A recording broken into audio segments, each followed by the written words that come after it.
ইস, আমাদের চন্দন না আমার পীরকে খুব ভালোবাসে, আমার হোসেন আলমাদাদকে। 2025 সাল থেকে খালি স্বপ্ন দেখি চন্দনের একটা মেয়ে হয়েছে।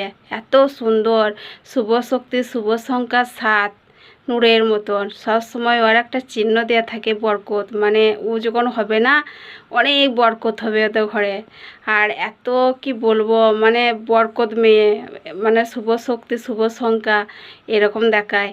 তা 2025 সাল থেকে দেখছি, তা সবাই দোয়া করো এইরকম মেয়েটা যেন আমাদের দুনিয়াতে আসে।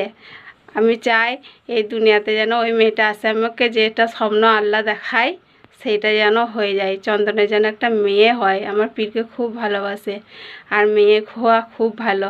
আর চন্দনদের ঘরে একটা মেয়ের দরকার, খুব ভালোবাসবে। চন্দনদের ঘরে একটা মেয়ে হলে না খুব ভালোবাসবে। চন্দনের মা, চন্দনের আব্বা, আর আমরা তো সবাই ভালোবাসবো।